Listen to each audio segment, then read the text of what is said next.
Good morning 9th class. बेटे last time हमने chemical फार्मूले किए थे, तो केमिकल फार्मूले आपके यहाँ से कंप्लीट हो चुके हैं। तो नेक्स्ट मैंने आपको टॉपिक बताया था कि आपके पास क्या आता है, molecular mass and mole concept. सबसे पहले बेटे हम जो है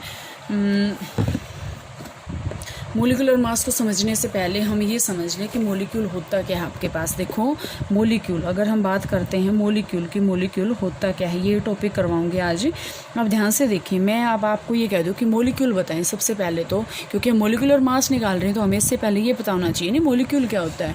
तो मोलिक्यूल आपके पास क्या होता है बेटे, जैसे अगर हम बात करते हैं यहाँ से कि ये हाइड्रोजन है, H2 बना हुआ है, ठीक है, ये H2 है, तो ये किस किस चीज़ से मिलके बना हुआ है, H+H। अब ये तो अगर हम बात करें तो इसका क्या है, एटम है, ये भी क्या है, एटम है। और एटम एटम जब आपस में मिलेंगे तो क्या बनाएंगे, मोलिक्यूल बनाएंगे, ठीक है। ये क्या बनाएंगे, मोलिक्यूल बनाएंगे। एटम एटम मिलके आपस में क्या बनाते हैं, मोलिक्यूल बनाते हैं। तो अगर हमें इसका ये मान के चलें कि इसके अंदर टोटल मैटर कितना कंटेंड है, टोटल मैटर, तो उसको हम बोलते हैं मोलिकुलर मास, ठीक है। इसको हम क्या बोलते हैं, मोलिकुलर मास। ओके अब जैसे आपके इसी में एग्जांपल यही इसी टाइप के आएंगे, देखिए ध्यान से। इन सेक्शन 3 मोलिकुलर मास को अगर हम रीड आउट करते हैं, in section 3.2.2 we discussed the concept of atomic mass. हम जो है एटॉमिक मास जो हमने किया था, पढ़ा था ना, this concept can be extended to calculate molecular mass. Atomic mass अगर हमने कैलकुलेट कर लिया तो उसके द्वारा हम मोलिकुलर मास जो है कैलकुलेट कर सकते हैं। The molecular mass of a substance is the sum of the atomic masses of all the atoms in a molecule of the substance. कि आपके पास मोलिकुलर मास की जो है डेफिनेशन क्या होते हैं, मोलिकुलर मास आपके पास क्या होता है, एटॉमिक मास का सम होता है, the sum of the atomic mass of all the atoms in a molecule of the substance. It is therefore the relative mass of a molecule expressed in atomic mass unit। तो इसका मतलब क्या है, ये EMU के अंदर हम इसको डिफाइन कर सकते हैं। तो आपके पास जैसे एग्जांपल दे दिया बेटा, क्योंकि एग्जांपल हम करेंगे तभी हमें ये समझ में आएगा। जैसे आपके पास क्वेश्चन है, calculate the relative molecular mass of water, calculate the molecular mass of HNO3। ये आपके पास दो दे दिए, हमें इसका मोलिकुलर मास जो है नोट करना है, मतलब निकालना है। देखो ध्यान से, H2O सबसे पहले हमें इसको क्या करना पड़ेगा, ये किस किस चीज़ से मिलके बना हुआ है, हाइड्रोजन कितने हैं, 2 प्लस ऑक्सीजन। अब हमें हर एक का क्या निकालना पड़ेगा, पहले एटॉमिक मास, क्योंकि मोलिकुलर मास आपके पास क्या है, एटॉमिक मास का सम है, सम ऑफ एटॉमिक मास। ये अभी मैंने आपको बताया था कि ये क्या आपके पास क्या होता है, sum of atomic mass. Atomic mass का ये क्या है, सम है।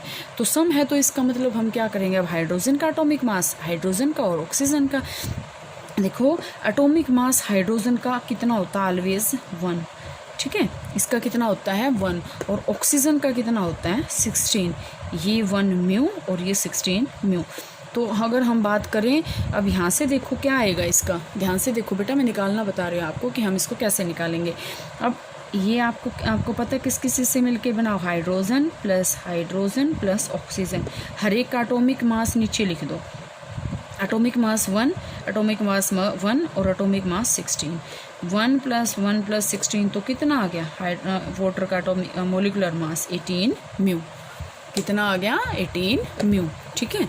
यही आपके पास दे रखा है, 18 म्यू आ जाएगा।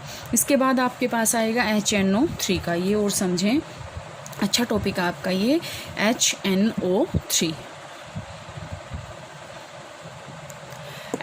है आपके पास, ठीक है। अब सबसे पहले आपको मोलिकुलर मास निकालने से पहले आपको ये नोट करना है इसके अंदर कि ये बना किस किस चीज़ से। इसके अंदर क्या क्या है, hydrogen plus nitrogen plus oxygen plus oxygen plus oxygen.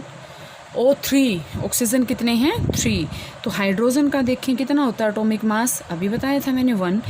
Nitrogen का होता है बेटे 14, और एक ऑक्सीजन का कितना होता है 16, प्लस दूसरे का भी 16 प्लस तीसरे का भी 16, ये टोटल कितना हो गया 48। 48 प्लस 49, 49 प्लस 14 आपके पास कितना आ जाएगा 63 म्यू। ये आपके पास इसका क्या आ गया, एटॉमिक मास। ठीक है, तो ये आपके पास क्या था, एटॉमिक मास। अब जैसे मैं आपके पास और कहूँ बेटा, जैसे हम जो है सिंपल से कंपाउंड्स का करते हैं, इसके अकॉर्डिंग ये ही नहीं लेंगे, हम और भी ले लेते हैं। ठीक है, जैसे मैं अब आपको ये कह दूँ O2 का निकालो आप, ऑक्सीजन का, CO2 का निकालो, CO का निकालो, HNO3 का आपने निकाल दिया, NH4 का निकालो। ठीक है, अब देखो ध्यान से, मैं हर एक का करवाती हूँ। O2 आपको पता है किस चीज़ से मिलके बना है, ऑक्सीजन प्लस ऑक्सीजन से। एक ऑक्सीजन का कितना है 16, तो दूसरी का भी 16 है, तो टोटल कितना हो गया 32 म्यू आ गया। इसी तरह से आपके पास CO2 है, CO2 किस चीज़ से मिलके बना हुआ आपके पास है, C प्लस O। कार्बन का आपके पास कितना होता है बेटे, 12 होता है, 12 प्लस 16 प्लस 16, 16 32 में अगर हम इसको ऐड करेंगे तो कितना आ जाएगा 44। ठीक है, कितना आ गया 44। इसी तरह से देखो बेटा, आपके पास CO कार्बन मोनोऑक्साइड, में बहुत कॉमन एग्जांपल ले रही हूँ, आपको फेयर नोटबुक में ये करने सारे, चाहे आपकी बुक में हैं या नहीं है। CO किस चीज़ से मिलके बना है, C प्लस O, इसी चीज़ से मिलके बना C प्लस O। कार्बन का अभी मैंने बताया था 12, ऑक्सीजन का 16, तो हम इसको ऐड करेंगे 8 और 2, कितना आ गया 28। इसी तरह अगर हम बात करते हैं बेटा NH4 की, NH4 किस चीज़ से मिलके बना हुआ है, nitrogen plus hydrogen plus hydrogen plus hydrogen और प्लस हाइड्रोजन, इसी चीज़ से मिलके बना हुआ है।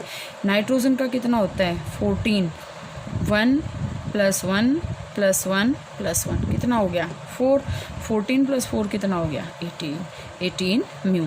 तो आज का जो टॉपिक आपके पास था बहुत इंटरेस्टिंग टॉपिक है। आप किसी भी चीज़ को लेके उसका मोलिकुलर मास निकाल सकते हैं, बहुत कॉमन है और इसमें कोई प्रॉब्लम आपको आई थिंक तो आनी नहीं चाहिए और आपका ये क्लियर हो जाएगा।